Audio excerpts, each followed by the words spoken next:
जी प्यारे बच्चों, अस्सलाम वालेकुम। बच्चों, आपको याद होगा इससे पहले मैंने आपको मैं कॉलेजिएट के कम्प्रीहेंसिव एग्जाम के पेपर का सॉल्यूशन दिया था।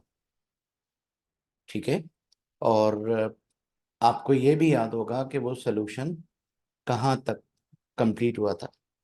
आज बच्चों मैं अपनी बात वहीं से दोबारा शुरू करने जा रहा हूँ। और ये वो सवाल था जो मैंने आपको सॉल्व करवाया था।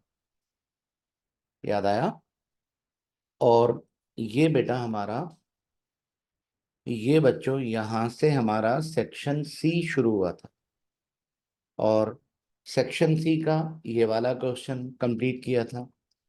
मेरा मतलब है क्वेश्चन नंबर 3 का ए, और ये उसी का और। ठीक है। और इस सवाल को ऐसे करके कंप्लीट करने के बाद फिर मैंने आपको उसी का बी समझाया था, 3B। मुझे उम्मीद है कि आप इसकी प्रैक्टिस कर लेंगे। बच्चों, उसी का और है जिसमें वेंडरवेल इक्वेशन ड्राइव करने को कह रहे हैं। वेंडरवेल इक्वेशन ड्राइव करना काम आपका है। यहां से बात मैं आपसे करूंगा। बच्चों, आप अगर गौर करें तो ये दो इक्वेशंस हैं जिन्हें हमें आयन इलेक्ट्रॉन मेथड से बैलेंस करना है। ठीक है बच्चों, आयन इलेक्ट्रॉन मेथड से बैलेंस सबसे पहले मैं इक्वेशन 2 करूंगा। और ये बात आपकी नॉलेज में होनी चाहिए कि सबसे पहला काम ये करते हैं कि इक्वेशन को ऐसे लिखते हैं जैसे कि हेडिंग बनाई हो। बच्चों, इक्वेशन को ऐसे लिखते हैं जैसे हेडिंग बनाई हो। ठीक हो गया? उसके बाद फिर स्टेप की बारी है। और पहला स्टेप बच्चों, पहला स्टेप करने के लिए हम इक्वेशन को दोबारा लिख रहे हैं। HNO3 plus H2S। और बच्चों NO, और बेटा S, और H2O। अच्छा, करना ये होगा बच्चों, सबसे पहला काम ऑक्सीडेशन नंबर लिखते हैं। आपको पता होगा हाइड्रोजन का ऑक्सीडेशन नंबर +1। ठीक है। ऑक्सीजन का ऑक्सीडेशन नंबर -2। तीन ऑक्सीजन -6। माइनस का 6 है और प्लस का 1 है, तो नाइट्रोजन का निकला +5। ठीक है। आ जाइए H2S की तरफ। हाइड्रोजन +1, दो हाइड्रोजन +2, और सल्फाइड -2। चले आगे चलें।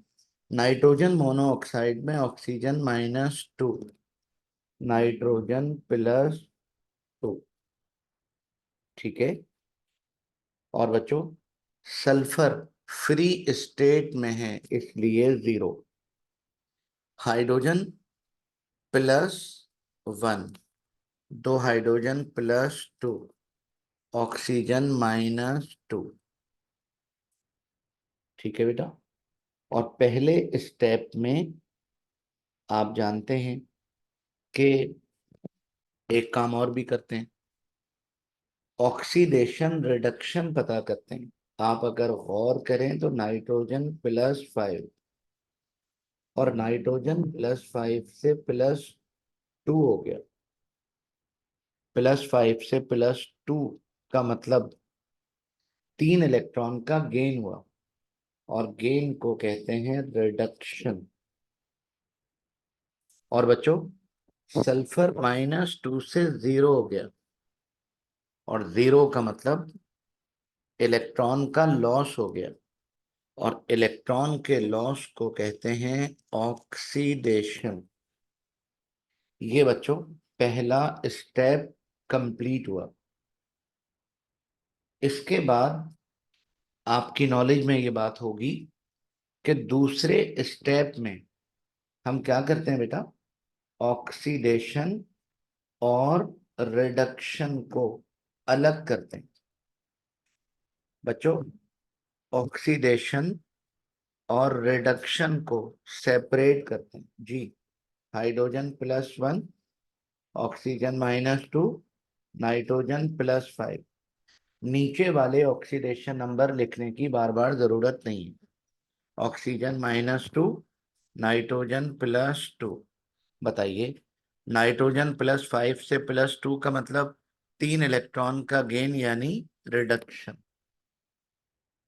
ठीक है, ये आपने रिडक्शन को अलग कर लिया। और बच्चों H2S, हाइड्रोजन +1, सल्फर -2, और यहाँ पर सल्फर 0। तो -2 से 0 का मतलब 2 इलेक्ट्रॉन का लॉस। बच्चों -2 से 0 का मतलब 2 इलेक्ट्रॉन का लॉस यानी ऑक्सीडेशन। ठीक हो गया। अच्छा, इसके बाद बच्चों, इसके बाद हमारा जो तीसरा स्टेप है वो बच्चों ऑक्सीजन की बैलेंसिंग का है। आप अगर ऊपर वाली इक्वेशन में देखें तो ऊपर वाली इक्वेशन में ऑक्सीजन 3 है लेफ्ट पर, और राइट पर 1 है ना बेटा। तो इसका मतलब 2 ऑक्सीजन कम है। तो ऑक्सीजन को बैलेंस करने के लिए जितने ऑक्सीजन कम हो उतने वाटर मॉलिक्यूल प्लस कर देते हैं। Oxidation number, hydrogen +1, nitrogen +5, oxygen -2, +2, -2। नीचे वाली इक्वेशन में बच्चों, नीचे वाली इक्वेशन में ऑक्सीजन है ही नहीं। तो है ही नहीं तो इसमें हमारा कोई कसूर नहीं है। तो इक्वेशन जैसी है वैसे ही लिख दी। ठीक है, और आप अगर देखें तो ऑक्सीजन बैलेंस हो गया। बच्चों ऑक्सीजन बैलेंस करने के बाद हाइड्रोजन बैलेंस करते हैं, और हाइड्रोजन बैलेंस करने के लिए बच्चों जिधर जितने हाइड्रोजन कम होते हैं, जिधर जितने हाइड्रोजन कम होते हैं उधर उतने ही H पॉजिटिव आयन प्लस कर देते हैं। तो ऊपर वाली इक्वेशन में देखें आप, राइट पर हाइड्रोजन कितने 4, और लेफ्ट पर कितने हैं 1। तो इसका मतलब 3 की कमी है। तो क्या करते हैं, 3H पॉजिटिव आयन प्लस कर दिया। ऐसा करने से आप अगर गौर करें तो बच्चों ऑक्सीजन तो पहले ही बैलेंस हो गया था, हाइड्रोजन भी बैलेंस हो गया। ठीक है, और नीचे वाली इक्वेशन को देखें। नीचे वाली इक्वेशन में राइट साइड पर जी बच्चों हाइड्रोजन कितने हैं 2, और लेफ्ट पर एक भी नहीं है। तो क्या करना है, 2H पॉजिटिव आयन प्लस कर देते हैं। ये बच्चों चौथा स्टेप कंप्लीट हुआ। और अब बारी है पांचवें स्टेप की। पांचवें स्टेप में इलेक्ट्रॉन का टोटल लॉस और टोटल गेन शो करते हैं। आप अगर ऊपर वाली इक्वेशन में देखें बच्चों, मैं आपको दोबारा दिखा देता हूं। ये देखिए, आप अगर ऊपर वाली इक्वेशन में देखें तो HNO3 +1, +5, -2, और +3H पॉजिटिव, ओके। और बच्चों NO +2 -2 और बेटा 2H2O। जी, इलेक्ट्रॉन का लॉस और गेन शो करते हैं। नाइट्रोजन +5 से +2 हो गया, तो +5 का मतलब 5 इलेक्ट्रॉन इसमें कम थे, +2 मतलब 2 कम रह गए, मतलब ये हुआ कि 3 इलेक्ट्रॉन का गेन हो गया। ठीक है बेटा, और गेन हमेशा राइट पर लिखते हैं। चलें नीचे वाली इक्वेशन देखें। नीचे वाली इक्वेशन में H2S, हाइड्रोजन +1 -2। आप अगर गौर करें तो नीचे वाली इक्वेशन में सल्फर -2 से 0 हो गया, -2। बच्चों -2 से 0, और -2 से 0 का मतलब इलेक्ट्रॉन का लॉस हुआ। ठीक है, कितने इलेक्ट्रॉन का लॉस हुआ? -2 का मतलब 2 ज्यादा है, तो 2 इलेक्ट्रॉन निकल गए। ये देखिए 2 इलेक्ट्रॉन का लॉस। लॉस हमेशा राइट साइड पर लिखते हैं। ठीक है, अच्छा बच्चों, गेन 3 इलेक्ट्रॉन का और गेन 3 इलेक्ट्रॉन का, और बच्चों लॉस 2 इलेक्ट्रॉन का। लॉस और गेन को बराबर करते हैं। अब तो ऊपर वाली इक्वेशन को मल्टीप्लाई करेंगे 2 से, तो 2 3 ज़ा 6। नीचे वाली को 3 से, तो 3 2 ज़ा 6। तो ऊपर वाली इक्वेशन को 2 से मल्टीप्लाई कर रहा हूं। ये देखिए बच्चों, 2HNO3 +1 +5 -2, और 2 3 ज़ा 6, H पॉजिटिव, 2 3 ज़ा 6 इलेक्ट्रॉन, 2 1 ज़ा 2, और बच्चों 2 2 ज़ा 4। पूरी इक्वेशन को 2 से मल्टीप्लाई कर दिया, और नीचे वाली को 3 से कर रहा हूं। ये देखिए 3H2S, 3 1 ज़ा 3, +1 -2, और बच्चों 3 2 ज़ा 6, और 3 1 ज़ा 3, और 3 2 ज़ा 6। ठीक है, तो आप अगर गौर करें तो इलेक्ट्रॉन का लॉस और गेन बराबर हो चुका है। अब क्या करना है बेटा? आखिरी स्टेप करना है, और आखिरी स्टेप में 7वां स्टेप है, दोनों इक्वेशन को ऐड कर देंगे, और अगर कुछ कैंसिल हो रहा है तो कैंसिल कर देंगे। ये देखिए 6 इलेक्ट्रॉन का गेन, 6 इलेक्ट्रॉन का लॉस, कैंसिल।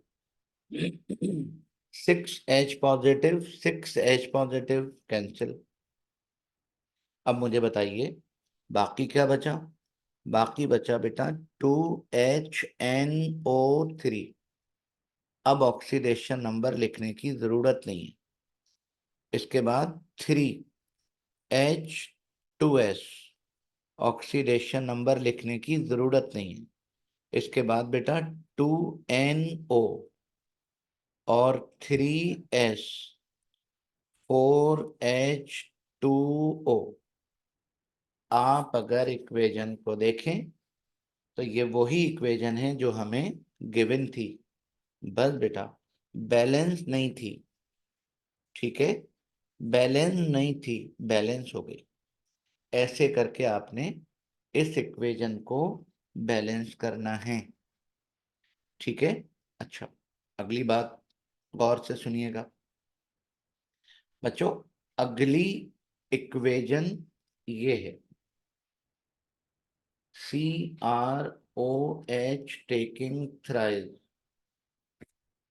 ठीक है, प्लस SO4 -2, और उसके बाद CrO4 -2, और बच्चों उसके बाद SO3 -2। ठीक है, आपने इसको अंडरलाइन करके हेडिंग की शक्ल दे दी। ठीक है, मगर जहन में ये बात जरूर रखिएगा, एसिडिक नहीं है, बल्कि ये इक्वेशन बेसिक है। तो इसको बेसिक वाले तरीके से करना है। बेसिक वाला तरीका क्या होगा? पहला स्टेप तो सेम है, ये देखिए, क्रोमियम हाइड्रोक्साइड SO4 होल -2, और CrO4 -2, SO3 -2। जी बेटा, अब आपने अब आपने ऑक्सीडेशन नंबर लिखने हैं। OH को ब्रेक मत करना, पूरा OH -1, 3 OH -3। ठीक है, तो क्रोमियम हो गया +3, SO4 का ऑक्सीजन -2, 4 ऑक्सीजन -8, -8 में से -2 को माइनस कर दीजिए, -6, सल्फर हो गया +6। ठीक है, CrO4 ऑक्सीजन -2, 4 ऑक्सीजन -8, -8 में से -2 को माइनस किया, -6, Cr हो गया +6। ठीक है, ऑक्सीजन -2, 3 ऑक्सीजन -6, -6 में से -2 को माइनस किया तो -4, सल्फर हो गया +4। बच्चों, Cr +3 से +6 हो गया, +3 का मतलब 3 इलेक्ट्रॉन कम है, +6 का मतलब 6 कम है। तो 3 पहले ही कम थे, 3 और कम हो गए, मतलब ऑक्सीडेशन। सल्फर +6 से +4 हो गया, +6 का मतलब 6 इलेक्ट्रॉन कम है, और +4 का मतलब 4 कम है, तो इसका मतलब 2 इलेक्ट्रॉन आ गए, रिडक्शन। पहला स्टेप कंप्लीट हो गया। ठीक है बच्चों, अब अगला स्टेप वही है, ऑक्सीडेशन। बच्चों, ऑक्सीडेशन और रिडक्शन को अलग करना है, और ऑक्सीडेशन रिडक्शन अलग करने के लिए +3 -1, और बच्चों +6 -2। ठीक है, अच्छा, ये हमने ऑक्सीडेशन को अलग कर दिया। अब रिडक्शन को देखिए, SO4 +6 -2, और बेटा SO3 +4 -2, रिडक्शन। ठीक है, अच्छा, अब बच्चों बारी है थर्ड स्टेप, और आप जानते हैं कि थर्ड स्टेप में ऑक्सीजन बैलेंस करते हैं। ठीक है, और बच्चों ऑक्सीजन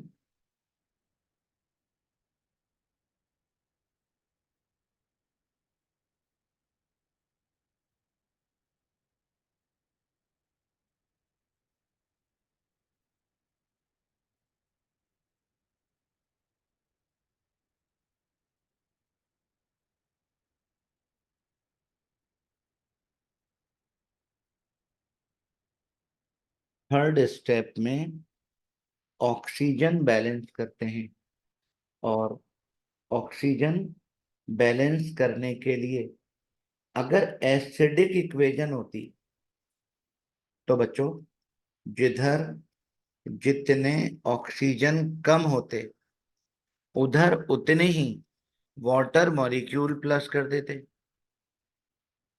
है ना।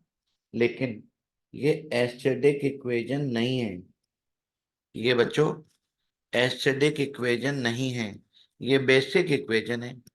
तो इसमें जानते हो क्या करते हैं, जिधर जितने भी ऑक्सीजन कम है उधर उसका डबल OH प्लस करते हैं।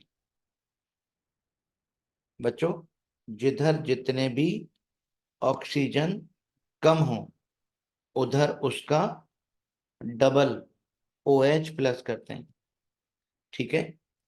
जबकि एसिडिक इक्वेशन में क्या होता है, जितने भी ऑक्सीजन कम हो उसका डबल, जितने भी ऑक्सीजन कम हो उतने वाटर मॉलिक्यूल प्लस कर देते हैं।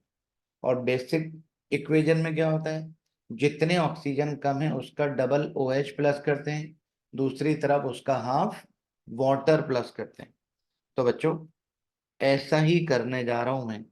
इक्वेशन को देखें तो लेफ्ट साइड पर 3 ऑक्सीजन है और राइट पर 4 है, तो 2 कम है बच्चों, 2 कम है।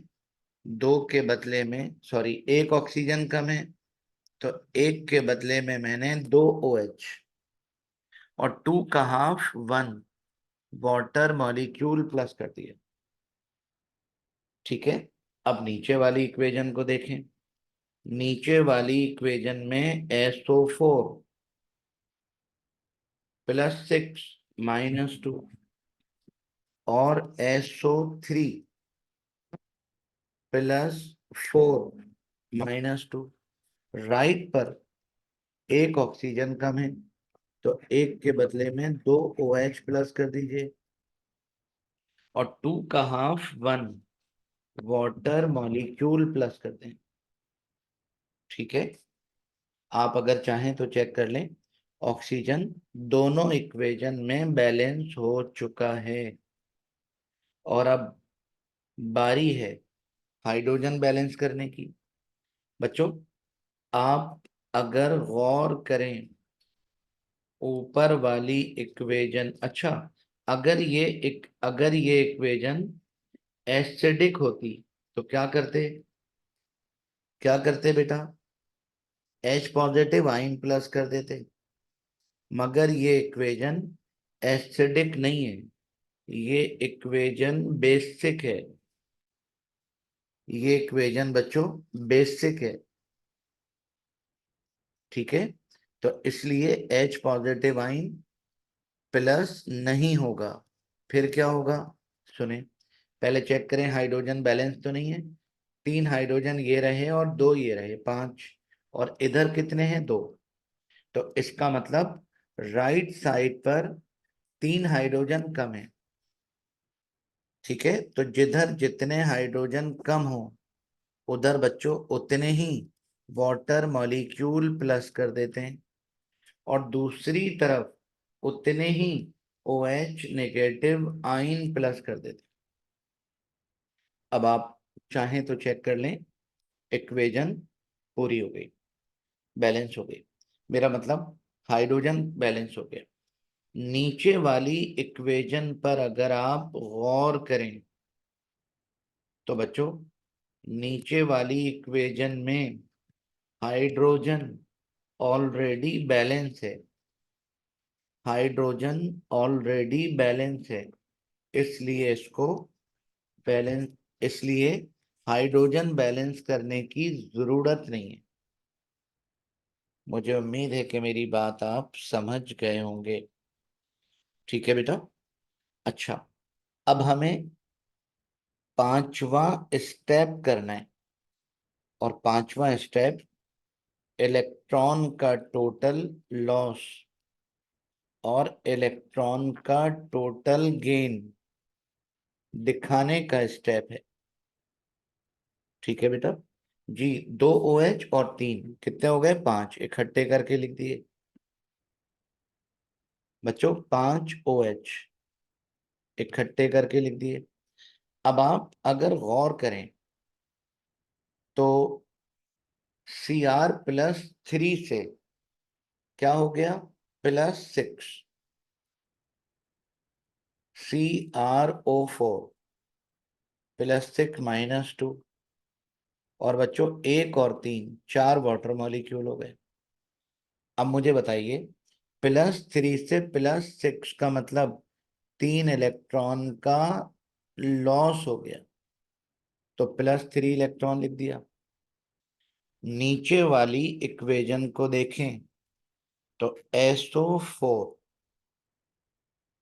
+6 - 2, और बच्चों H2O, जी सल्फर +6 था और सल्फर +6 से +4 हो गया,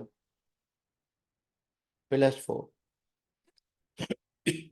ठीक है बेटा, तो +6 से +4 का मतलब 2 इलेक्ट्रॉन का गेन, और गेन हमेशा लेफ्ट पर लिखते हैं, तो 2 इलेक्ट्रॉन का गेन हो गया। लॉस 3 इलेक्ट्रॉन का, और गेन बच्चों, और गेन 2 इलेक्ट्रॉन का। इसका मतलब अब अगले स्टेप में लॉस और गेन बराबर करना है, तो ऊपर वाली इक्वेशन को 2 से मल्टीप्लाई करेंगे तो 2 2 3 6, नीचे वाली को 3 से तो 3 2 6। ठीक है, सही है बेटा। चलें, ऊपर वाली को 2 से मल्टीप्लाई कर रहा हूं, 2CrOH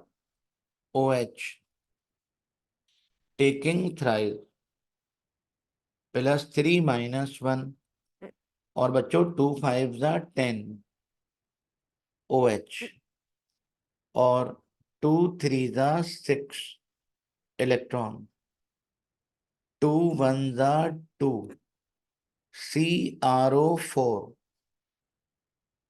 +6 - 2, और 2 4 * 8 H2।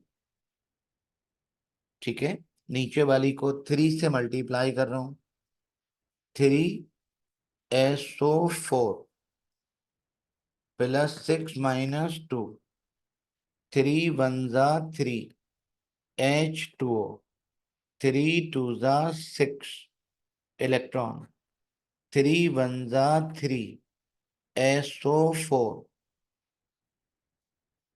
और 3 2 * 6 OH। इलेक्ट्रॉन का लॉस और गेन बराबर हो चुका है। अब क्या करना है बेटा, इन दोनों इक्वेशन को ऐड करना है। 6 इलेक्ट्रॉन का ये लॉस और ये गेन कैंसिल। अब आप इसको लिखेंगे, 2CrOH टेकिंग थ्राइस। ठीक है बेटा, और कोई चार्जेस लिखने की जरूरत नहीं है। 3SO4 -2 था, तो -2। अच्छा, OH कितने हैं, 10, इधर कितने, 6, तो बेटा ये 6 इधर आ जाएंगे, माइनस हो जाएगा, बाकी बचेगा 4 OH। 10 में से 4 माइनस हो गए, तो 10 में से 4 माइनस हुए तो 6, बच्चों 6 OH। 3 वाटर मॉलिक्यूल इधर हैं और 8 इधर हैं, तो 3 वहां चले जाएंगे। ठीक है, तो ये बन गया 2CrO4 -2, और बच्चों 3SO4 -2, और बेटा 3 वाटर मॉलिक्यूल इधर, 8 उधर, तो 8 में से 3 माइनस हुए, बाकी बचे 5H2। आप अगर चाहें तो चेक कर लीजिए, ये वही इक्वेशन है बेटा जो हमें गिवन थी, और आयन इलेक्ट्रॉन मेथड से बैलेंस हो गई। ऐसे करके आप इसकी प्रैक्टिस करेंगे। ठीक है बच्चों, रही बात एनर्जी की इक्वेशन ड्राइव करने की, तो ये काम आपका है। इलेक्ट्रोड पोटेंशियल याद करना लिखना काम आपका है बच्चों। ऑर्बिटल हाइब्रिडाइजेशन, BF3 और इथाइन का शेप, मुमकिन है आपको ये बात पता हो, इसकी मैं आपको अलहदा से एक वीडियो बनाकर दे चुका हूं जो मेरे चैनल पर अपलोडेड है। आप चाहें तो दोबारा देख लीजिएगा। BF3 का शेप एक्सप्लेन करने को कह रहे हैं, तो जिस तरह बेटा हमने पहले एक्सप्लेन किया था बिल्कुल उसी तरह एक्सप्लेन करेंगे और ऐसे करके इसको ड्रॉ कर देंगे। ये बच्चों BF3 पूरा हो गया, ठीक है, ऐसे करना है। और रही बात इथाइन की, C2H2, तो हमने ये काम क्लास में भी ऐसे ही किया था। इथाइन की ऑर्बिटल हाइब्रिडाइजेशन हमने पहले भी ऐसे ही की थी, ठीक है बेटा। और इसकी एक अलहदा वीडियो भी अपलोडेड है, आप चाहें तो समझने के लिए उसको देख सकते हैं, ठीक है। और बच्चों इसके साथ हमारे मैक कॉलेजिएट के कंप्रीहेंसिव एग्जाम का बच्चों, मैक कॉलेजिएट के कंप्रीहेंसिव एग्जाम का जी, ये आखिरी क्वेश्चन है, क्वेश्चन नंबर 5 का A. What is unit cell? आपने पढ़ा है कि यूनिट सेल बच्चों basic structural unit which is repeated in 3 dimension to form crystal structure is called unit cell, ठीक है। और आपको याद होगा मैंने आपको क्लास में जब ये टॉपिक पढ़ाया था तो एक यूनिट सेल बनाकर भी दिखाया था, वो कोशिश में दोबारा करके देख रहा हूं बच्चों। मेरी कोशिश बगैर स्केल के यूनिट सेल बनाने की है और क्यूबिक सेल बना रहा हूं बच्चों। क्यूबिक उसको कहते हैं जिसमें लंबाई चौड़ाई ऊंचाई तीनों साइडें बराबर हों, जिसकी बच्चों तीनों साइड इक्वल हो। तो तीनों साइड इक्वल दिख तो नहीं रही, लेकिन बात को समझने की कोशिश कर लीजिएगा बच्चों। ये एक क्यूब, ये मेरा बेटा एक क्यूबिक क्रिस्टल है, cubic crystal unit cell cube, ठीक है। इसमें इस साइड का नाम है ए और इसके पैरेलल ये है, ये भी ए, इसके पैरेलल ये है, ये भी ए, इसके पैरेलल ये है, ये भी ए। और बच्चों इसका नाम है बी, इसके पैरेलल ये है, ये भी बी, ये भी बी, ये भी बी। इसका नाम है सी, इसके पैरेलल सी, इसके पैरेलल सी, इसके पैरेलल सी, ठीक है। ABC ये लेंथ ऑफ एजेस हैं और ये रहा एंगल बच्चों ए और सी के दरमियान, इसको कहते हैं अल्फा। ये रहा एंगल ए और बी के दरमियान, बीटा। और ये रहा एंगल बी और सी के दरमियान, गैमा। बच्चों किसी भी यूनिट सेल को उसकी लेंथ ऑफ एजेस और एंगल से आइडेंटिफाई करते हैं। ठीक है, लेंथ ऑफ एजेस और एंगल, इनको कहते हैं सेल पैरामीटर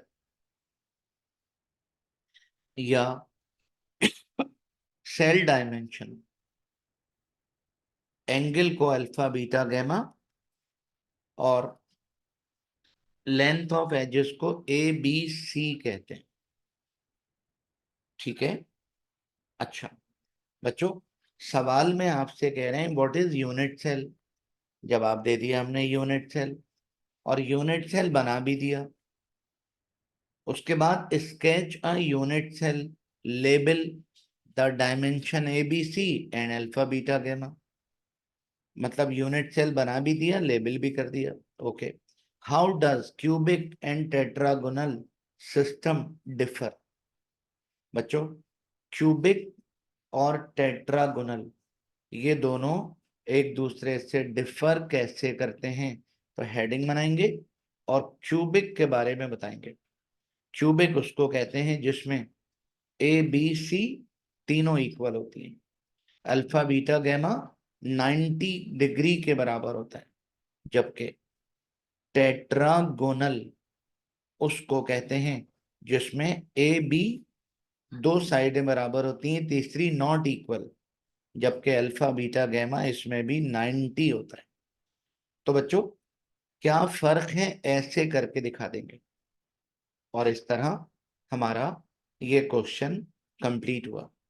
ठीक है, ऐसे करके बेटा इसकी तैयारी कीजिएगा। और ये क्वेश्चन नंबर 5 का ए था, ये क्वेश्चन नंबर 5 का बी है।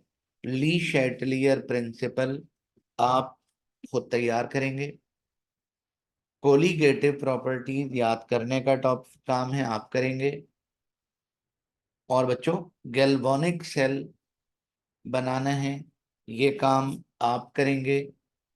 और ये पूरा क्वेश्चन करना जिम्मेदारी आपकी है। ठीक है बच्चों, ये काम आप करेंगे। और इस तरह बच्चों, मैं कॉलेजिएट का कंप्रीहेंसिव एग्जाम का पेपर दी एंड हुआ। ठीक है, और इसकी तैयारी आप जरूर कर लीजिए।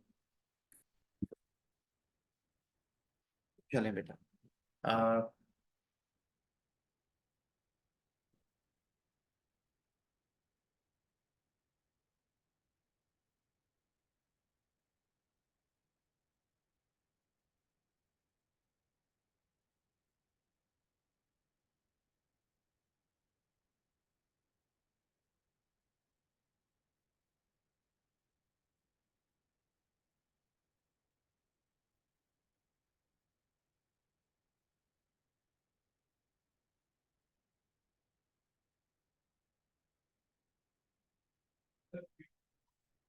नहीं होगी, क्यों?